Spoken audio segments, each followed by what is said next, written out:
Kita lanjut bahas di Shinji episode chapter 52. Gak usah cacicot banyak bacot, kita langsung masuk aja ke pembahasan. Cerita berlanjut pada Yuichi yang terkena serangan Raja Agung karena berusaha untuk melindungi kakek naga Gulong. Hal ini membuat sang kakek terkejut sekaligus panik melihat Yuichi menjadikan tubuhnya sendiri sebagai tameng demi sang kakek naga itu. Kondisi Yuichi ini benar-benar parah.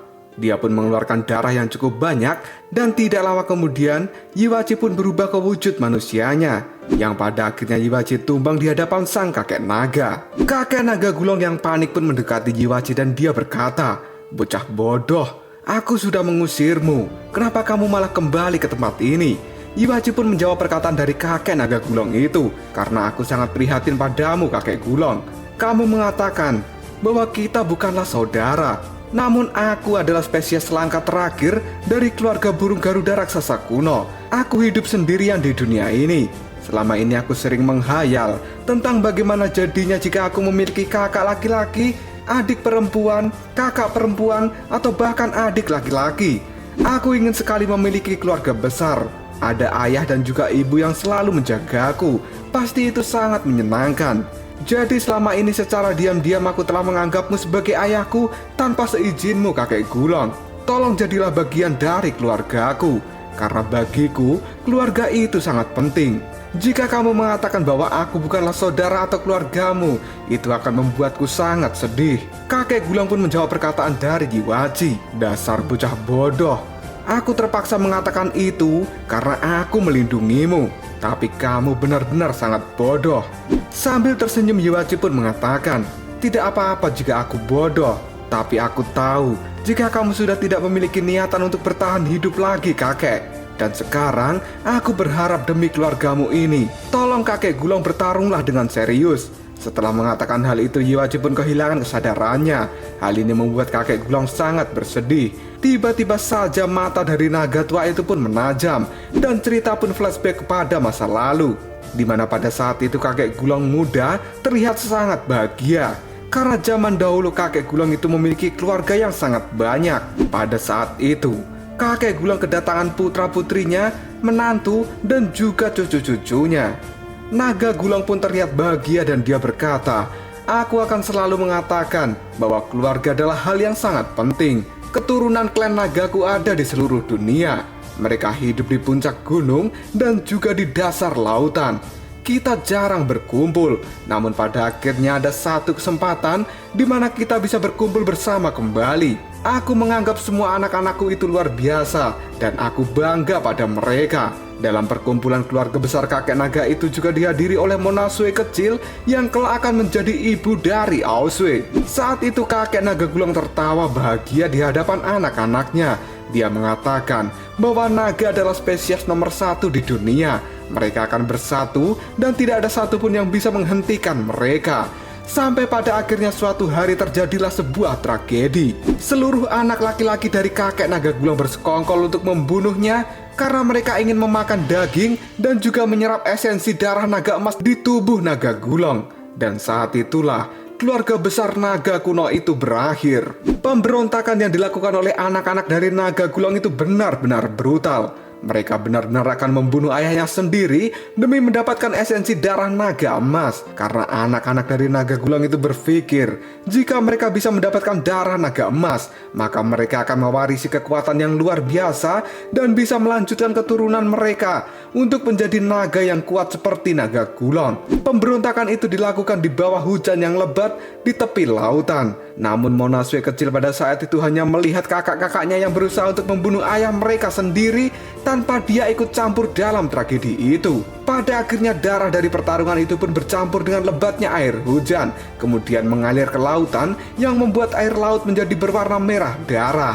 Karena pada saat itu kakek Gulong yang merasa anak-anaknya adalah seorang pengkhianat pun tidak membiarkan mereka hidup satupun. Semua anaknya yang berusaha mengambil esensi darah naga emas miliknya pun dibunuh dan juga dicabik-cabik secara brutal oleh naga Gulong. Darah dari mereka yang terbunuh benar-benar bercampur dengan lautan. Monasue kecil yang melihat hal itu pun masih terdiam dan tidak melakukan apapun. Dia ingin berbicara, namun Monasue tidak bisa karena takut dengan ayahnya. Setelah membunuh semua anak laki-lakinya yang memberontak, naga Gulong pun menjadi tidak percaya dengan siapapun. Dia kemudian mendekati Monasue yang masih berdiri dan berkata, "Monasue, kenapa kamu tidak melakukan apapun? Kakak-kakakmu sudah melakukan sebuah pemberontakan. Tapi kenapa kamu hanya diam saja di sini dari tadi? Ayo lakukan, Monasue, makan dan juga minum darahku ini." Monasue pun menjawab perkataan dari ayahnya, "Tidak, ayah. Aku tidak akan melakukan apapun seperti yang dilakukan oleh kakak padamu. Dari awal aku tidak setuju dengan apa yang mereka lakukan." Naga Gulung yang masih diselimuti emosi pun berkata, "Jangan bohong padaku. Kamu juga ikut andil dalam rencana mereka dalam waktu yang cukup lama, bukan? Bahkan kalian semua telah membunuh ibu kalian sendiri. Kamu pasti juga memiliki pikiran yang sama dengan kakak-kakakmu itu." Monasue pun masih memandang ayahnya dan tetap berkata tidak, karena Monasue memang tidak memiliki niatan untuk melakukan pemberontakan seperti yang dilakukan oleh kakak-kakaknya. Namun Naga Gulung yang tidak percaya dengan perkataan Monasue tiba-tiba mengeluarkan cakaran sambil berteriak, "Bohong!" Cakaran itu seketika merobek dada Monasue kecil dan dia terlempar dengan darah yang terus mengucur dari tubuhnya. Monasue pun saat ini terbaring dan terlihat sangat kesakitan. Naga Gulung kemudian terdiam setelah dia melukai anak perempuannya itu. Darah dari Monasue terus mengalir dan bercampur dengan air hujan. Melihat Monasue sekarat, Naga Gulung pun menangis dan dia pun menyesal serta merasa bersalah karena telah melukai Monasue. Kakek Naga Gulung saat ini benar-benar menganggap dirinya adalah ayah yang bodoh. Naga Gulung pun tidak mau jika Monasue meninggal dan dia kemudian mendekatinya. Dan demi menyelamatkan Monasue, Naga Gulung pun merobek pembuluh darah di tangannya. Dia pun memberikan esensi darah naga emasnya untuk menyelamatkan Monasue, karena Monasue merupakan anak perempuan satu-satunya dari Naga Gulung. Bahkan dia juga merupakan anak satu-satunya yang masih hidup dari tragedi pemberontakan itu. Naga Gulung pun benar-benar menyesal karena tidak mempercayai putrinya dan malah membuatnya meregang nyawa. Untuk menebus kesalahannya itu, sang Naga Gulung memberikan separuh hidupnya lewat esensi darah naga emas ke dalam tubuh Monasue, yang pada akhirnya robekan di dada Monasue pun menghilang dan dia kembali mendapatkan kesadarannya. Melihat anaknya telah selamat dari kematian, Naga Gulung pun berkata, "Monasue, aku telah membagi separuh hidupku denganmu. Anggap saja aku telah berhutang padamu dan kali ini aku telah membayar hutangku itu. Mulai sekarang kita akan hidup masing-masing." Monasue yang tidak mau berpisah dengan Naga Gulung pun memanggilnya ayah, dan Naga Gulung mengatakan, "Jangan panggil aku ayah, Monasue. Aku bukanlah ayah yang baik karena anak-anakku telah mati dan mereka semua mati di tanganku sendiri." Naga Gulung pun benar-benar pergi meninggalkan Monasue. Hal ini membuat Monasue sangat sedih dan dia berkata, "Tolong jangan tinggalkan aku, ayah." Naga Gulung pun kemudian melirik sambil mengatakan, "Monasue, untuk saat ini kamu sudah bisa bertahan hidup sendiri. Mari kita berpisah mulai sekarang."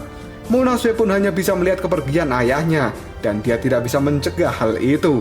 Dan pada hari itu juga, kerabat dan juga anak-anak dari Naga Gulung telah mati. Namun semua garis keturunan naga mereka masih berlanjut di mana-mana, yang pada akhirnya keluarga klan naga pun terus berlipat ganda sampai saat ini. Tapi semenjak kejadian itu juga, Naga Gulung sudah tidak peduli dengan urusan klan naga dan dia merasa jijik dengan sifat dari para naga itu.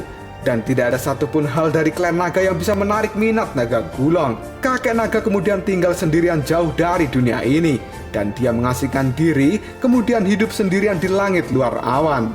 Setelah memberikan esensi darah naga emasnya pada Monasue, saat itu juga kekuatan keabadian milik kakek Naga Gulung juga menghilang.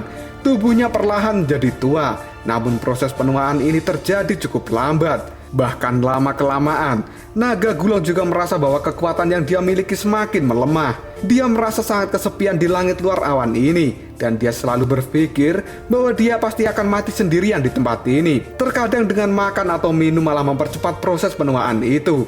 Di saat kakek naga merenungkan dirinya sendiri yang akan mati dalam kesendirian, kepalanya pun terlempar oleh sesuatu. Setelah menoleh, ternyata hal itu dilakukan oleh Yiwachi yang suka iseng dengan kakek naga ini. Yiwachi adalah satu-satunya teman kakek naga untuk menghabiskan sisa hidupnya di langit luar awan.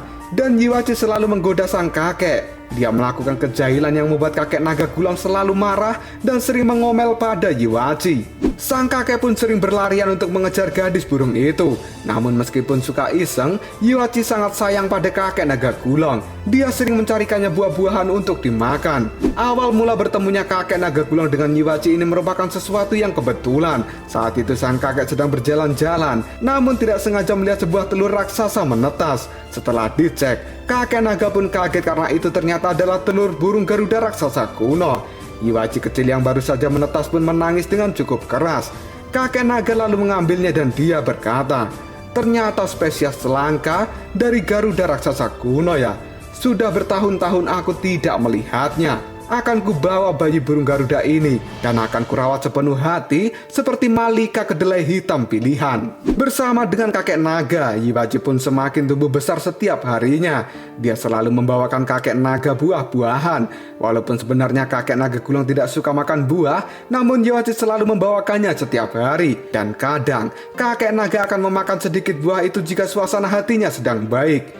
Yuachi sangat senang ketika kakek naga memakan buah yang dia bawakan, yang pada akhirnya Yuachi mencarikan stok buah yang begitu banyak. Meskipun kakek naga selalu memarahi Yuachi, namun dia juga selalu mengkhawatirkannya ketika Yuachi keluar dan tidak kunjung pulang. Karena faktanya, Yuachi merupakan satu-satunya alasan kakek naga hidup sampai saat ini. Sang kakek pun sangat sayang dengan Yuachi, dan dia sudah menganggap gadis burung itu sebagai putrinya sendiri. Raja Agung kali ini kembali mendekati kakek naga gulung.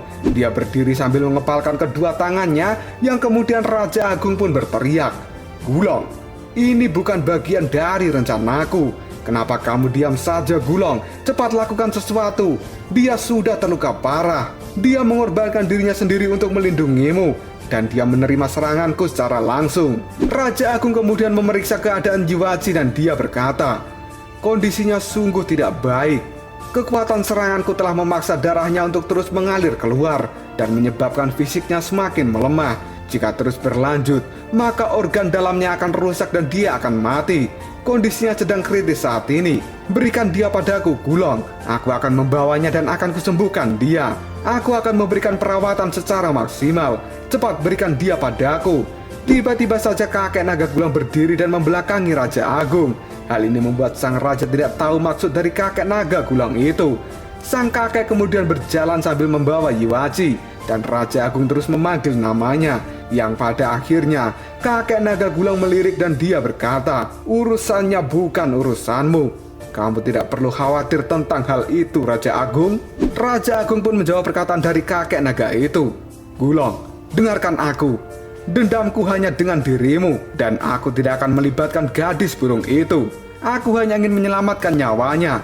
Kamu jangan keras kepala, Gulung." Kakek naga pun marah dan berteriak, "Diam kau, Raja Agung.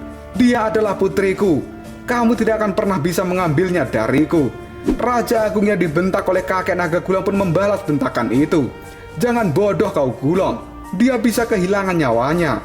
Apakah kau ingin mati bersama gadis burung itu? Dasar kau adalah orang yang sangat egois." Kakek naga gulung pun menjawabnya, "Mati? Dia tidak akan pernah mati. Dia akan hidup selamanya, dan dia akan kembali sehat." Kakek naga pun membaringkan tubuh Yuachi di atas bebatuan. Raja Agung yang melihat hal ini pun mengatakan, "Sudah, lupakan. Aku mengaku kalah debat denganmu. Kamu memang orang yang jahat, Gulung. Aku awalnya ingin membunuhmu, tapi melihat gadis burung itu rela mengorbankan diri sendiri untukmu, itu telah merubah keputusanku untuk bertarung. Aku merasa bahwa kamu tidak sejahat yang aku pikirkan. Memohonlah padaku, berlututlah di hadapanku, dan akui semua kesalahanmu padaku. Dengan cara itu aku akan membiarkanmu terus hidup. Bagaimana? Cukup mudah, bukan?" Kakek naga gulung pun tertawa setelah mendengarkan perkataan dari Raja Agung itu. Dan kini sang kakek naga gulung itu berkata, "Raja Agung, seumur hidupku kapan aku pernah membutuhkan persetujuan dari dirimu?" Raja Agung pun menjawab, "Kamu membutuhkannya, Gulung, dan semua orang saat ini membutuhkan persetujuan dariku." Kakek naga kembali tertawa dan dia berkata, "Aku akan mencobanya. Jika kamu tidak setuju, aku ingin melihat apa yang akan terjadi." Raja Agung pun melesat di hadapan kakek naga gulung dan dia berkata, "Aku tidak peduli dengan kejahatanmu di masa lalu padaku. Namun hari ini, aku memiliki niat yang baik untuk memberimu kesempatan. Tapi kamu sama sekali tidak menghargainya. Gulung, Kamu telah memilih jalanmu untuk mati. Sang Raja Agung kemudian memberikan tebasan tangannya pada kakek naga gulung itu. Hal ini membuat naga-naga yang ada di dunia kaget dan mereka pun panik dengan serangan yang dilakukan oleh Raja Agung itu. Bahkan Aoling juga merasa bahwa kakek naga gulung sedang dalam bahaya besar dan Aobing berpikir ini adalah akhir dari kakek naga gulung. Namun yang terjadi adalah kakek naga gulung mampu menahan serangan dari Raja Agung dan bahkan mencengkeram tebasan dari Raja Agung itu. Hal ini membuat Raja Agung kaget. Kenapa kekuatan dari kakek naga gulung tiba-tiba meningkat pesat dan mampu menahan serangan darinya. Sambil terus memegang tangan Raja Agung, sang kakek pun berkata, "Raja Agung, apakah kamu tahu, keluarga adalah sesuatu yang selalu aku dahulukan. Putriku telah menyuruhku untuk bertarung dengan serius, dan aku tidak akan menolak permintaannya." Dengan cepat kakek naga gulung itu pun meninju perut dari Raja Agung. Hal ini seketika membuat sang raja menjadi muntah darah. Namun kakek naga gulung tidak berhenti sampai di situ dan masih melanjutkan serangannya. Dia melesat dengan cepat dan memberikan tinjuan yang cukup keras. Pada akhirnya, tinju itu pun mengenai wajah dari Raja Agung. Seketika Raja Agung pun terlempar ke udara dan dia berteriak kesakitan. Tubuh kakek naga gulung saat ini menjadi jauh lebih kekar dari sebelumnya. Dan dia terlihat seperti kakek Sugiono yang rajin melakukan fitness. Pukulan dari kakek gulung itu benar-benar kuat sampai membuat tubuh Raja Agung terpental cukup tinggi dan menembus awan. Sang kakek yang melihat Raja Agung terus melesat di udara pun berkata bahwa pukulan ini belum ada apa-apanya. Sang kakek kemudian mengaktifkan pukulan naga api di tangan kanannya dan pukulan naga es di tangan kiri. Dan kali ini sang kakek merasa semangat bertarungnya dari masa lalu telah kembali. Dia kemudian menatap Raja Agung di udara dan sang kakek pun melesat dengan cepat menyusul sang Raja Agung. Saking cepatnya, kakek naga sampai meninggalkan jejak petir di tempat yang dia lalui. Kakek naga gulung pun dengan cepat menembus awan. Dia terlihat sangat marah dan berkata, "Raja Agung, awalnya aku benar-benar tidak mau melawanmu, dan aku tidak mempermasalahkan jika kamu membunuhku. Tapi sekarang aku telah berubah pikiran." Raja Agung yang mendengar perkataan dari kakek gulung itu pun menjawabnya, "Gulung, bagus sekali. Kamu telah kembali mendapatkan karakter aslimu. Dan ini sangat menarik, karena hari ini adalah pertarungan maut yang sudah lama aku nantikan. Aku akan menunjukkan kekuatanku yang sebenarnya padamu." Kakek gulung pun menjawab, "Apakah kamu masih memiliki kekuatan yang bisa membuatku terkejut? Tunjukkanlah, biar aku rasakan kekuatanmu itu." Mata dari Raja Agung tiba-tiba menjadi merah dan dia berkata, "Aku akan menunjukkannya." Dan dengan cepat Raja Agung menyilangkan tangan di depan matanya dan dia kali ini membentuk segel khusus yang mampu mengeluarkan petir-petir kecil di tangannya. Raja Agung pun kembali menyilangkan tangan itu di depan dada dan dia berteriak bahwa kekuatan ini adalah kekuatan tertinggi kembali pada bintang. Ini merupakan kekuatan yang muncul dari keyakinan semua makhluk hidup yang difokuskan pada Raja Agung. Dan ini merupakan kekuatan pamungkas yang tidak memiliki batas. Kakek naga gulung pun pada saat ini tidak takut sama sekali dengan kekuatan itu. Dia melesat menuju Raja Agung sambil tertawa dan akan melihat perbedaan dengan kekuatan sebelumnya yang telah melukai Yuachi. Raja Agung pun kembali mengeluarkan bola hitam besar dengan petir merahnya yang akan dia layangkan pada kakek naga gulung yang saat ini sudah berada di hadapannya. Dan boom! Ledakan super kuat maha dahsyat pun muncul di langit akibat bentrok dua kekuatan makhluk agung dari zaman kuno. Lalu apakah yang akan terjadi selanjutnya? Siapakah yang akan memenangkan pertarungan maut antara dua makhluk agung dari zaman kuno itu? Jika kalian penasaran, tunggu aja jawabannya di next video. Oke sob, sedikit penjelasan dari chapter 52 ini. Dari chapter ini kita menjadi tahu sekaligus mendapatkan jawaban dari berbagai pertanyaan. Di antaranya adalah 1. Kenapa selama ini kakek naga gulung terlihat sangat kaget saat Aosue berubah menjadi naga emas? 2. Kenapa kakek naga gulung sangat membenci klan naga dan lebih memilih mengasingkan dirinya? 3. Kenapa Monasue tidak menua sama sekali? Bahkan umurnya sudah menjadi sangat tua, yang bahkan ayah Aosue si Raja Naga Laut Cina Timur itu terlihat sangat tua renta, padahal umurnya sama dengan Monasue. 4. Kenapa kakek naga gulung tidak pernah menunjukkan jiwa naga emas miliknya, serta tubuhnya menjadi tua renta, padahal para dewa kuno yang seumuran dengannya masih terlihat sangat muda. Jawabannya adalah karena kakek naga Gulang mengalami insiden yang membuatnya sangat kecewa dengan klan naga, di mana hal itu bahkan dilakukan oleh putra-putranya sendiri, yang pada akhirnya dia membunuh putra-putranya itu.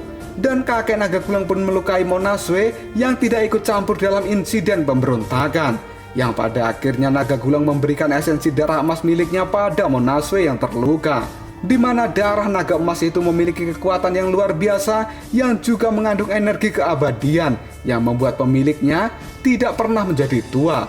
Dan setelah meninggalkan darah naga emas itu, sang kakek naga pun tidak memiliki keabadian yang membuat tubuhnya semakin menua. Dalam Sising Jisyoyu, terlihat Monaswe sangat marah dengan ayahnya, dan alasannya adalah karena sang ayah telah mengusir serta meninggalkan dirinya saat masih kecil. Dan kini darah naga emas milik kakek naga Gulang telah diwarisi oleh Aoswe melalui Monaswe. Keren banget asli, ceritanya keren sob. Jika kalian masih penasaran dengan cerita selanjutnya, pantengin terus channel Sobat Movie ini. Koprol sob.